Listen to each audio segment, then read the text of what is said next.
Thank you. Two questions, one for each of you. General Brown, in your military opinion, do you believe Ukraine's loss of Pokrovsk would deal Kyiv a serious blow? How high are the stakes here, and are you concerned that Kyiv might not be able to defend Pokrovsk without drawing forces from Kursk? And for Secretary Austin, did President Zelensky offer more detail on his plan for victory that he says he'll be presenting to the United States later this month? And as a former U.S. general, do you believe that either side could definitively win the war on the battlefield in the next few months? Thank you. Well, thanks, Phil, for the question. I think the key thing I would highlight is what Ukraine's been able to do to defend its territory over the course of the past 2.5 years shows their distinct will to fight. And when you look at Pokrovsk, it's an area that you can see that the Russians have made one of their main efforts. But we're going to work very closely with the Ukrainians to help defend that area, as well as all parts of their terrain as well. The key part here is that we want to make sure that they protect that so it doesn't impact one of the objectives they had was to defend the north and east, to defend their industrial areas. And so it's an important aspect for the nation. It's also an important aspect of protecting that area to continue to allow them to generate combat power, not just there in that Donbass region, but really across the entire front. Hey, Phil, could you repeat your question, please? The second. Absolutely. 1 second. Did President Zelensky offer more detail on his plan for victory that he says he'll be presenting in the United States later this month?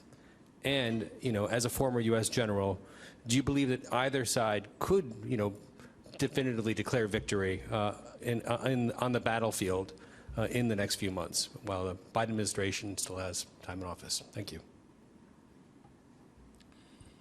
Well, thanks, Phil. I did get a chance to spend some quality time with President Zelensky, and you'll recall that President Zelensky outlined his goals and objectives during his opening comments, and I would point you to that if you have questions about specific objectives.